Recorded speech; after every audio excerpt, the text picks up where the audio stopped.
आपल्या महाराष्ट्र राज्यामध्ये आपल्या सांगलीतून मंत्री असलेले आदरणीय सुरेश भाऊ खाडे, माननीय संसदेतले माझे सहकारी आणि आपल्या आशीर्वादाने आता पुन्हा एकदा ज्यांचा विजय निश्चित आहे असे संजय काका पाटील, आमदार सुधीरदादा गाडगीळ, मान्य दीपक शिंदेजी, मकरंद देशपांडे, त्याचप्रमाणे मंचावर उपस्थित सर्व मान्यवर आणि उपस्थित सर्व बांधवांना आणि बहिणींना, विकसित भारत 2047 ही संकल्पना काय आहे आणि यातून आपला विकास कसा होणार आहे याची स्वाभाविकपणे उत्कंठा आपल्या सगळ्यांच्या मनामध्ये असेल. आपल्या देशाला 1947 साली ज्यावेळी स्वातंत्र्य मिळालं त्यावेळी दोन गोष्टींची चर्चा स्वातंत्र्याच्या आधी आपल्या देशात सुरू होती. लोकमान्य टिळक त्यावेळी आग्रहाने असं मांडायचे की पहिले स्वराज्य मिळालं पाहिजे.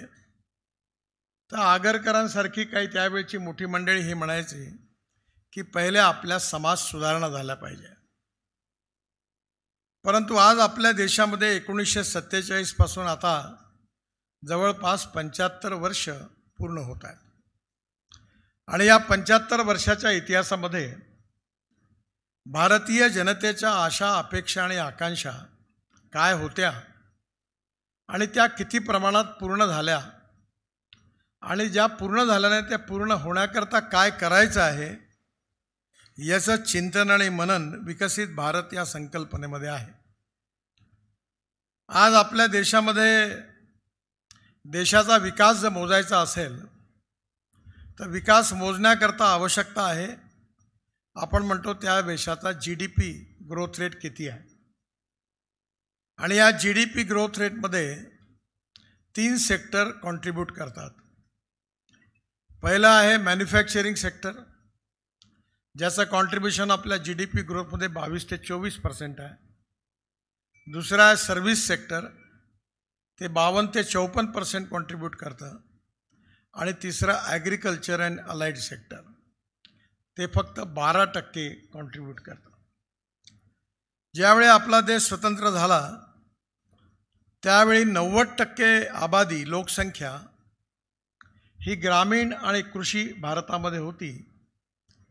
पण काँग्रेस पक्षाने जी धोरणं राबवली त्याचा परिणाम असा झाला की आता गावं ओस पडत चालली आणि जवळपास 30% लोकसंख्या आज गावातून मुंबई, पुणे, दिल्ली, चेन्नई, बेंगलोर, नागपूर अशा मोठ्या मोठ्या शहरामध्ये गेली. याचं सगळ्यात मोठं कारण आपल्या इथली ग्रामीण, कृषी आणि जंगल ह्या ज्या क्षेत्रात जे लोक होते त्यांचे जे ॲस्पिरेशन्स होते, विकासाच्या संकल्पना होत्या, त्या पूर्णपणे निग्लेक्ट केल्या गेल्या. विशेषतः कृषी क्षेत्रामध्ये आपल्या सगळ्यांना अनुभव आहे, कारण सांगली जिल्हा हा एक प्रगतिशील समृद्ध जिल्हा आहे. जर आपल्या इकॉनॉमीमध्ये जर आपल्याला ग्रोथ वाढवायची असेल तर आपल्याला सर्वसामान्य लोकांची पर्चेसिंग पॉवर वाढवली पाहिजे, क्रयशक्ती वाढवली पाहिजे. जर क्रयशक्ती वाढवायची असेल तर उद्योग व्यापार वाढला पाहिजे आणि उद्योग व्यापार जर वाढवायचा असेल तर water, power, transport and communication हे 4 इन्फ्रास्ट्रक्चर ज्या ठिकाणी डेव्हलप होतात त्या ठिकाणी उद्योग, व्यापार आणि शेतीचा विकास होतो. शेतीच्या विकासामध्ये अतिशय दुर्भाग्याची गोष्ट आहे की 2 महत्त्वाच्या गोष्टीकडे सुरुवातीच्या काळामध्ये काँग्रेस सरकारने दुर्लक्ष केलं, नियोजनामध्ये प्राधान्य दिलं नाही. आपल्या अनेक गावामध्ये जायला रस्ते नव्हते. आपल्या गावातली मुलं पावसाळ्यामध्ये शाळेत जाऊ शकत नव्हती. गावातलं दूध, फळं, फुलं, भाजीपाला शहराकडे येऊ शकत नव्हता. गावात शाळेची बिल्डिंग होती तर विद्यार्थी नव्हते, विद्यार्थी होते तर बिल्डिंग नव्हती. दोन्ही होतं तर शिक्षक नव्हते, तीनही होते तर खऱ्या अर्थाने शिक्षण नव्हतं. अशा प्रकारची परिस्थिती होती. दवाखान्याची परिस्थिती अशीच होती. डॉक्टर होती तर नर्स नाही, नर्स आहे तर डॉक्टर नाही, दोन्ही आहे तर औषध नाही, तिन्ही नाही, तिन्ही असेल तर कोण मरायला जाईल, अशी दवाखान्याची हालत होती. वेटरनरी हॉस्पिटलची हालत अशीच होती. गाय म्हैस गरम झाली तर डॉक्टर नव्हता, आणि डॉक्टर आला तर गाय म्हैस गरम होत नव्हती. म्हणजे एकंदरीतच ग्रामीण आणि कृषी आणि जंगल या तिन्ही क्षेत्रामध्ये, ट्रायबल सेक्टरमध्ये विकासाच्या बाबतीमध्ये जे नियोजित प्रयत्न करून त्या ठिकाणचं सामाजिक आर्थिक चित्र बदलवण्याची आवश्यकता होती, खऱ्या अर्थाने ते चित्र बदलवण्यामध्ये पूर्णपणे काँग्रेस पार्टी अयशस्वी झाली. आणि त्याचा परिणाम असा झाला की बेरोजगारी वाढली. आज आपल्याकडे परिस्थिती आहे की गाव, गरीब, मजदूर, शेतकरी हे दुःखात आहे. जास्त उत्पादन केलं तर भाव कमी होतात, कमी उत्पादन झालं तर भाव जास्त मिळतात, पण यामध्ये अस्थिरता आहे. आणि म्हणून ग्रामीण भागामध्ये जल, जमीन, जंगल आणि जानवर याच्या आधारित स्वदेशी आणि स्वावलंबन याचा विचार करून आपल्याला आपल्या देशाचं ग्रामीण भागाच्या विकासाचं मॉडेल कसं तयार करता येईल याचा पार्ट ए हा विकसित भारताचा भाग आहे. आणि दुसरा पार्ट जो आहे तो अर्बन भारतामध्ये उद्योग असतील, एक्सपोर्ट असेल, नवीन नवीन टेक्नॉलॉजी असेल, त्याचा उपयोग करून नवीन रोजगाराची निर्मिती करून या देशामध्ये समृद्धता आणि संपन्नता कशी आणता येईल हा त्याचा दुसरा भाग असेल. आज खऱ्या अर्थाने आपल्या देशामधलं इम्पोर्ट कशाचं आहे आणि एक्सपोर्ट कशाचा याचा आपण विचार केला पाहिजे. आज आपल्या देशामध्ये 16 लाख कोटी रुपयाचं आपण फॉसिल फ्युएल, पेट्रोल, डिझेल आणि गॅस इम्पोर्ट करतो. 16 लाख कोटी रुपये देशाच्या बाहेर जातात. पण उद्या जर आपण विचार केला की हे 16 लाख कोटी रुपये जे देशाच्या बाहेर जात आहेत हे या देशातल्या गरीब माणसाच्या, शेतकऱ्याच्या खिशात गेले पाहिजे, हे धोरण आम्ही आखलं. या देशातला शेतकरी हा केवळ अन्नदाता एवढा सीमित नाही आहे, तर हा देशातला शेतकरी ऊर्जादाता झाला पाहिजे. या देशातला शेतकरी इंधनदाता झाला पाहिजे. पेट्रोल डिझेलच्या आयातीच्या ऐवजी या देशाला लागणारं इंधन हे शेतकऱ्यांनी तयार केलं पाहिजे. आणि आज त्या धोरणाची यशस्वी सुरुवात मोदींच्या नेतृत्वाखाली आपल्या सरकारने केली. आज आपल्या देशासमोर, शेतकऱ्यांसमोर सगळ्यात मोठी समस्या काय आहे? आपल्या देशामध्ये गहू सरप्लस, तांदूळ सरप्लस, मका सरप्लस, साखर सरप्लस, आणि आज आपण ग्लोबल इकॉनॉमीमध्ये आहोत. जगामध्ये साखरेचा भाव ब्राझीलमध्ये ठरतो, मक्याचा भाव अमेरिकेत ठरतो, तेलाचा भाव मलेशियात ठरतो, सोयाबीनचा भाव अर्जेंटिनात ठरतो. आणि म्हणून येणाऱ्या काळामध्ये डिमांड अँड सप्लाय याच्या आधारावर कोणत्या गोष्टीची जास्त मागणी आहे आणि ती मागणी पूर्ण करण्यामध्ये आपला देश कसा यशस्वी होईल याचं धोरण सरकारने आखलं. आणि म्हणून मला सांगताना आनंद होतो आहे की आज तुम्हाला ऊसाचे पैसे का मिळून राहिले आहेत? हे पैसे मिळाले नसते, कारखाने डुबले असते आणि बंद पडले असते. पण हे सगळं चांगलंच आहे, ऊसाचा पैसा तुमच्या जिल्ह्यात आला. आज कोल्हापूर, सांगली, सातारा, सोलापूर या जिल्ह्यामध्ये मी वरतून पाहत होतो, मराठवाड्यातून निघालो होतो लातूरवरून, तर प्रत्येक गावामध्ये टिनाच्या टपराची घरं होती. आणि जसं मी सोलापूरच्या पुढे आलो सांगोल्याला, तर मला सगळं हिरवं दिसायला लागलं. तर अर्धे घरं टिनाचे आणि अर्धे कॉन्क्रीटचे होते. पण जेव्हा मी सांगली जिल्हा आणि कोल्हापूर जिल्ह्याकडे आलो तर मी एकही टिनाच्या टपऱ्याचं घर वरतून बघितलं नाही. याचं कारण काय? याचं कारण ऊस आहे, याचं कारण पाणी आहे, याचं कारण द्राक्ष आहेत, कारण या भागात डाळिंब आहे. कारण या भागामध्ये जे विकासाचं मॉडेल तयार झालं ते पाणी पोहोचलं. काल जेव्हा मी जतमध्ये गेलो मला खरोखर आनंद झाला की मी ज्यावेळी वॉटर रिसोर्सेस मंत्री होतो त्यावेळी अनेक वेळा संजय काका माझ्याकडे यायचे, खूप लोक यायचे, देवेंद्रजी आले. टेंभू आणि म्हैसाळ या योजना फक्त पुस्तकात राहिल्या होत्या, थोडंसं काम होऊन बंद पडल्या होत्या, 14 15 वर्ष बंद पडल्या होत्या. आणि यातून जे पाणी आहे ते पाणी दुष्काळी भागात सांगली जिल्ह्यात जाणार होतं. पण काँग्रेस पक्षाचं सरकार होतं, कधी विचार नाही झाला. मी वॉटर रिसोर्सेस मंत्री होतो. मी बळीराजा संजीवनी योजनेतून आपल्याकडे पैसे दिले 9,000 कोटी रुपये. त्यानंतर प्रधानमंत्री सिंचाई योजनेमध्ये 11,000 कोटी दिले आणि 20,000 कोटी या पश्चिम महाराष्ट्रात दिले. आणि सातारा, सांगली, सोलापूर या सगळ्या दुष्काळी भागात आता पाणी पोचायला सुरुवात झाली. लाखो एकर जमीन पाण्याखाली आली, तिथली गरिबी दूर झाली, तरुण मुलाच्या हाताला काम मिळालं, त्या खऱ्या अर्थाने तिथला उद्योग व्यापार वाढला आणि आता समृद्ध आणि संपन्नतेच्या मार्गावर हा भाग जायला लागला. याचं कारण या भागात पाणी आलं. खरं म्हणजे या सगळ्या याच्यामध्ये शेतकऱ्याला पाणी मिळायला सगळ्यात प्राथमिकता द्यायला पाहिजे होती, पण दुर्भाग्याने ते झालं नाही. आपण सिंचनाकरता आता प्रधानमंत्री सिंचाई योजना तयार केली, जलसंवर्धनाचे कार्यक्रम केले. मी तर महाराष्ट्रातल्या प्रत्येक जिल्ह्यामध्ये रस्ता बांधत असताना रस्त्याकरता जे मुरुम आणि माती लागते त्याकरता तलाव खोदले, नदी नाल्यांचं खोलीकरण केलं, 1,000 अमृत सरोवर बांधली, अनेक धरणं खोदून मोठी पाण्याची कॅपॅसिटी वाढवली, हजारो तलाव बांधले. आणि तुम्हाला आश्चर्य वाटेल, बुलढाणा जिल्ह्यात बुलढाणा ते अजिंठा या रस्त्यावर 16,000 धनगर समाजाचे लोक मार्च, एप्रिल, मे महिन्यात पाण्याचा थेंब त्या भागात राहत नसल्यामुळे गावं सोडून निघून जायचे.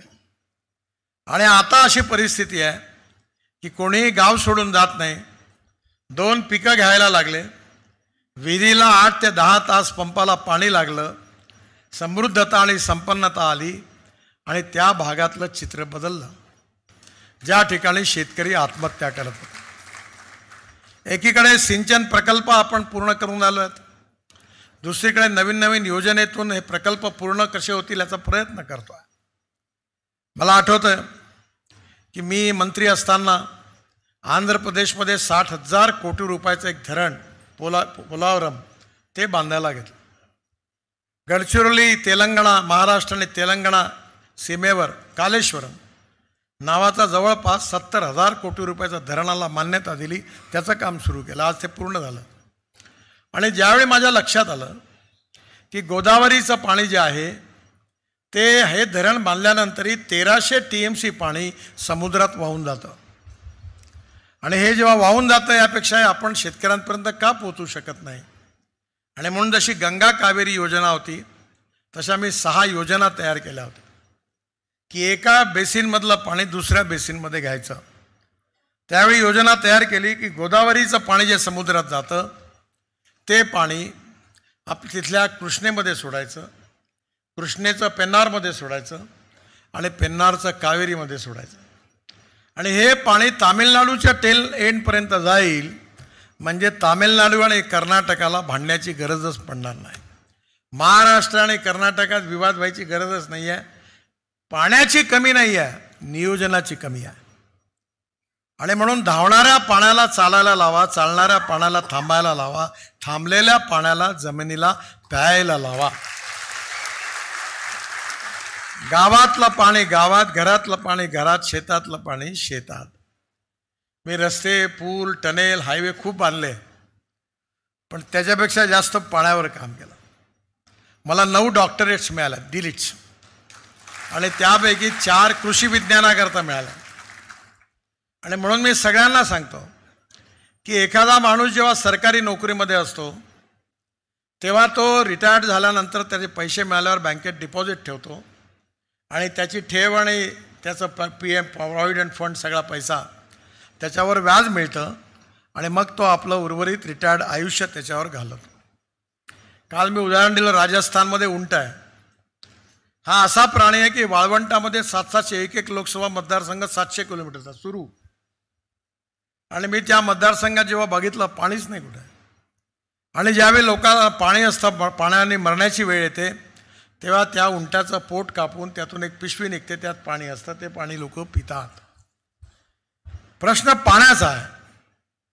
आटपाडी असेल, जत असेल, हा सगळा सांगली भागातला दुष्काळी भाग आहे. या भागात जर पूर्ण पाणी उपलब्ध झालं तर चित्र कसं बदलू शकतं हे मी तुम्हाला समजावून सांगण्याची गरज नाही, कारण त्याचा अनुभव तुम्ही घेता. आणि म्हणून हे आपलं पहिलं सरकार होतं की विकसित भारतामध्ये ग्रामीण अर्थव्यवस्थेचा, जल, जमीन, जंगल आणि जानवर आधारित अर्थव्यवस्थेचा विचार करून शेतकऱ्याला केवळ अन्नदाता नाही तर ऊर्जादाता, इंधनदाता, आणि आता तर आपण डांबर पण तयार करायला सुरुवात झाली आहे. बायोमासपासून, परळीपासून, त्या बगासपासून, आणि आता आपण हवाई इंधन तयार करणार आहे, तेही झालं. विमानही चालली.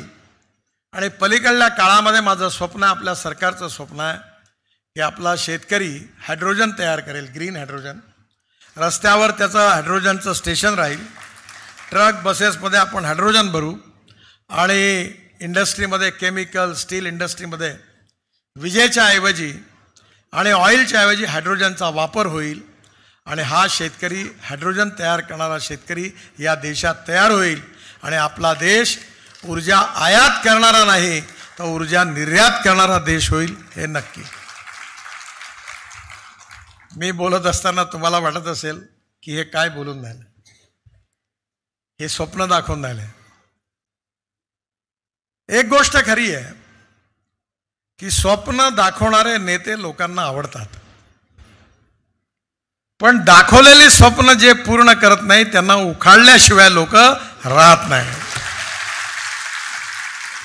आणि दाखवलेले स्वप्न जे पूर्ण करतात त्यांच्याच मागे जनता राहत असते. त्यामुळे मी खोटं काही सांगणार नाही. मी नेहमी पत्रकार बंधूंना नम्रतापूर्वक आवाहन करतो की मी 40-45 वर्षापासून राजकारणात आहे. मी म्हटलं ते जे झालं नाही त्याची ब्रेकिंग न्यूज लावा. अजूनपर्यंत कोणी मायचा लाल मला भेटला नाही का त्यांनी सांगितलंय, कारण माझ्यात धमक पण आहे. ज्या गोष्टी मला पटत नाही त्या मी करत नाही. मी आता लोकसभेला उभं होतो, सगळीकडे जातीवादाचं कारण सुरू आहे, लोक दबतात, हे जातवाले, ते जातवाले. मी पण लोकसभा लढवतोय. मी सगळ्यांना बोलून सांगितलं, देखो जो करेगी जात की बात उसको कसके पडेगी लात. सगळी जनता माझा परिवार आहे, मी जनतेचा आहे, जनता माझी आहे. गरीब गरीब आहे. गरीबाला जात, पंथ, धर्म आणि भाषा नाही आहे. ज्या भावामध्ये हिंदूला पेट्रोल, डिझेल, गॅस विकत मिळतो त्याच भावात मुसलमानाला मिळतो. हे जातीयवादाचं भूत लेत लोक उभे करतात. जे स्वतःच्या कार्य आणि कर्तृत्वावर लोकांसमोर जाऊ शकत नाही ते जातीचं नाव पुढे करून पुढे येतात. आणि एक सिद्धांत लक्षात ठेवा, जो जो जातीचं नाव घेऊन नेता बनतो तो कधी आपल्या जातीचं भलं करत नाही. तो पहिले सांगतो माझ्या बायकोला तिकीट द्या, मग माझ्या साळ्याला तिकीट द्या, मग नाही मिळालं तर माझ्या चमच्याला तिकीट द्या, मग जात नाही, पात नाही, काही नाही. म्हणजे तुमच्या इथे असे नाही आहे कोणी, मी बाहेरचं सांगतो.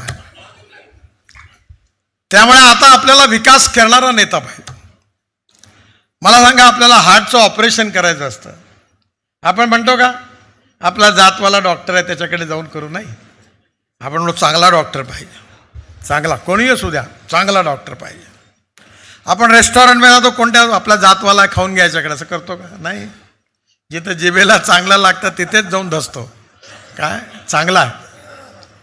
मग निवडणुकीच्या काळामध्ये आपलं भविष्य बदलवू शकणारा, आपलं भवितव्य बदलू शकणारा, आपली गरिबी, भूकमारी, बेरोजगारी दूर करू शकणारा, आपल्या जीवनाला समृद्ध संपन्न करणारा, सस्टेनेबल डेव्हलपमेंटच्या आधारावर खऱ्या अर्थाने आपला जो सुखांक आहे हा खऱ्या अर्थाने पूर्ण करणारा नेता आणि पार्टी ही देशाची गरज आहे.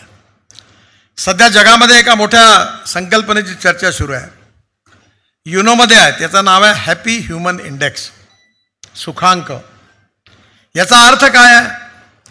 त्याचा अर्थ आहे की प्रत्येक गावामध्ये शिक्षणाची सुविधा असली पाहिजे, प्रत्येक गावात जायला रोड असला पाहिजे, प्यायला शुद्ध आणि स्वच्छ पाणी मिळालं पाहिजे, शेतकऱ्याच्या मालाला किंमत मिळाली पाहिजे, तरुण मुलाच्या हाताला काम मिळालं पाहिजे आणि गावात 24 तास वीज राहिली पाहिजे. या छोट्या छोट्या ज्या अपेक्षा आहेत त्याचा संबंध समाजाच्या आणि आपल्या सगळ्या आबादीच्या लोकसंख्येच्या सुखाशी आहे. आणि म्हणून ज्या सुखाची संकल्पना जी आहे त्याला सुखांक म्हणतात, डोमेस्टिक हॅपी ह्युमन इंडेक्स. जसं जनावरांचा हॅपी ह्युमन इंडेक्स काढायचा असेल त्यांना काय पाहिजे? हिरवा चारा पाहिजे. त्यांना काय पाहिजे? प्यायला पाणी पाहिजे. त्यांना काय पाहिजे? हिरवा चारा चरायला मोठं शेत पाहिजे. त्यांना काय पाहिजे? उत्तम पशुखाद्य खायला पाहिजे. रात्री तिथे गोठ्यात स्वच्छता पाहिजे, त्याला झोपता आलं पाहिजे. या एक एक गोष्टीचा संबंध आपल्या जनावरांच्या सुखाशी आहे. तसा माणसाचा, त्याच्या परिवाराचा संबंध त्याच्या कोणत्या सुखाशी आहे त्याला हॅपी ह्युमन इंडेक्स म्हणतात. जर शेतकऱ्याच्या शेतीला पाणीच मिळालं नाही तर शेतकरी नाराज होणार आहे. तुमचे द्राक्ष वाळली आणि पाणीच देता आलं नाही तर नुकसान झालं तर तुम्ही नाराज होणार आहात. आणि म्हणून द्राक्ष चांगली उत्पादन झाली पाहिजे, चांगली नर्सरी असली पाहिजे, चांगलं बीज असलं पाहिजे, चांगलं पॅकेजिंग असलं पाहिजे, एक्सपोर्ट करण्याकरता लॉजिस्टिक पार्क असला पाहिजे आणि जगात हे पाठवण्याकरता चांगले रस्ते असले पाहिजे आणि लॉजिस्टिक कॉस्ट कमी असली पाहिजे.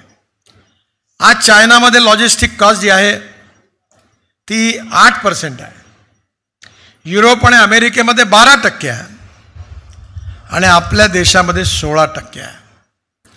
पण आपण चांगले रस्ते बांधले, जलमार्ग बांधले. मला आठवतं मी जेव्हा सांगायचो की दिल्लीतून मुंबईत 12 तासात, दिल्लीतून आपल्या इथे मेरठ म्हणून गाव आहे 4 तास लागायचे, आता 45 मिनटात. दिल्ली जयपूर 5-6 तास लागायचे 2 तासात. बेंगलोर चेन्नई आता सुरू होणारा रस्ता 8 तास लागायचे, आता 2 तासात. मैसूर बेंगलोर हे 3.5 तास लागायचे, आता 1 तासात. हे सगळे रस्ते जे झाले याचा फायदा काय झाला? तर आता तुमचे द्राक्ष जे आहेत ते इथून मुंबईला जायला वेळच नाही लागणार. रात्री 8 वाजता निघाले तर सकाळी 4 वाजता मुंबईच्या मार्केटमध्ये माल जाणार आहे, तर लगेच तुम्हाला भाव मिळणार आहे. आज सांगली, सोलापूर, कोल्हापूर जिल्ह्यातलं सगळं दूध मुंबईत जातं. हे काय आहे? रस्ते आहे म्हणून. पण जर जुना मुंबई पुन्हा हायवे असता आणि एखादा टँकर उलटला तर भाजीपाल्याचे ट्रक आणि दुधाचे ट्रक रस्त्यात 24 तास 48 तास अडकून बसले तर दूध आणि भाजीपाला सडून नष्ट झाला तर शेतकऱ्याचं नुकसान होईल. आणि म्हणून चांगलं इन्फ्रास्ट्रक्चर निर्माण झालं. आज 24 तास वीज उपलब्ध झाली. आज आपल्या विजेमध्ये 39% वीज सोलर आहे आणि आता प्रत्येक घरावर सोलर लागणार आहे. आणि पुढल्या काळामध्ये या विजेचा दर आला आहे ₹2.40 आणि ही थर्मल पॉवर, हायड्रो पॉवर एकत्र करून सगळी मिक्स होणार. त्यामुळे भविष्य काळामध्ये विजेचे दर कमी होऊ शकतात. हे धोरण आपण ठरवलं.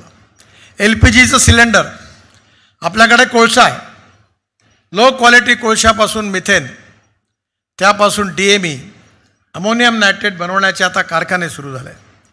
आपल्या देशात तालचेरला आपण कोळशापासून आता युरिया बनवतो आहे. आणि ते सगळे सुरू झाल्यानंतर ते DME नावाचा जो गॅस तयार होतो तो अमेरिकेत 40% LPG टाकतात, तर गॅस सिलेंडर ₹250 स्वस्त होईल. पण आपण गॅस सिलेंडर न ठेवता पाईपलाईन टाकायला सुरुवात केली आणि एका ठिकाणी त्याच्यामध्ये हा कोळशाचा गॅस आणि LPG दोन्ही पण मिक्स केलं, DME आणि तो. तर मला विश्वास आहे की आज तुम्हाला गॅस सिलेंडरला जेवढे पैसे द्यावे लागतात तेवढ्या अर्ध्या पैशामध्ये तुमचं काम होईल. आज आपण इथेनॉलवर चालणाऱ्या गाड्या आणल्या. माझ्याकडे इनोवा गाडी आहे. ती गाडी 100% शेतकऱ्यांनी तयार केलेल्या इथेनॉलवर चालते. पेट्रोलची गरज नाही आहे. आणि ती गाडी आताचा हिशोब जर लावला तर 60% वीज तयार करते. आणि पेट्रोलच्या तुलनेत ॲव्हरेजचा विचार केला तर पेट्रोलचा भाव ₹25 लिटर येतो. म्हणजे बघा कोणाचा फायदा होणार आहे. जे import substitute, cost effective, pollution free आणि इंडिजिनस. आणि आता बजाज, TVS, हिरो, होंडा सगळ्या स्कूटर मीच ट्रान्सपोर्ट मंत्री आहे, फ्लेक्स इंजिनवर तयार केल्या आहे. म्हणजे 120 रुपयाच्या पेट्रोलच्या ऐवजी 60 रुपयाचं इथेनॉल आणि शिवाय प्रदूषण नाही. हळूहळू इलेक्ट्रिकचे ट्रक येऊन राहिले. आता मी दिल्ली ते जयपूर इलेक्ट्रिक हायवे बांधतो आहे, ट्रॉली बस. टेक्नॉलॉजी बदलते आहे. आपण पाण्यात उतरणारे विमानं आणली. मी स्वतः मुंबईच्या समुद्रामध्ये विमानातून उतरलो. मोदीजींनी नंतर त्या विमानाचा उपयोग करून टेस्ट घेतली. आता 1000 विमानं देशात आणणार आहे. सांगलीच्या जवळ कुठला तलाव असेल, मुंबईच्या विमानतळावरून उडले संजय काका का डायरेक्ट तलावात उतरले. म्हणजे तलावात खाली नाही जाणार, यशस्वीपणे उतरतील. मी उतरलो आहे पाण्यावर. आणि हा दिवस आता दूर नाही आहे, हेलिकॉप्टरची गरजच नाही. म्हणजे टेक्नॉलॉजी बदलली, सोशो इकॉनॉमिक ट्रान्सफॉर्मेशन झालं, जीवन सुसह्य झालं, गाव गरीब मजदूर शेतकऱ्याचं कल्याण झालं. भारत जगातली 3री आर्थिक महाशक्ती झालं. आणि एवढंच नाही तर केवळ आर्थिक महाशक्ती नाही तर भारत विश्वगुरू व्हावा. आणि तुम्हाला माहिती असेल, हे मी नाही सांगत, हे स्वामी विवेकानंदांनी सांगून ठेवलं आहे की 18वं शतक जे होतं ते मुघल सल्तनतचं शतक होतं. 19वं शतक जेव्हा होतं तेव्हा सगळीकडे इंग्रजांचा युनियन जॅक फडकत होता, ते इंग्रजांचं होतं. 20वं शतक जे होतं ते अमेरिका एक सुपर इकॉनॉमिक पॉवर म्हणून जगात तिला मान्यता मिळाली. पण 21वं शतक जर कोणाचं असेल तर ते भारताचं आहे, हिंदुस्थानचं आहे, तुमच्या आमच्या सगळ्यांचा आहे. एकीकडे शेतीचा विकास आपण करतोय, उद्योगाचा विकास करतोय, एक्सपोर्ट वाढवतोय, इम्पोर्ट कमी करतोय, रोजगाराची निर्मिती करतोय, उत्तम इन्फ्रास्ट्रक्चर तयार करतो आहे.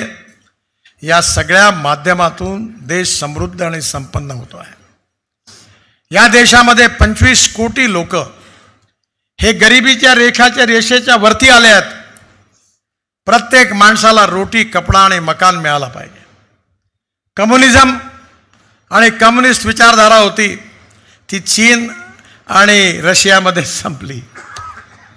मी काल उदाहरण सांगितलं होतं की हंगेरी नावाचा देश आहे, तिथे बुडापेस्ट नावाचं शहर आहे.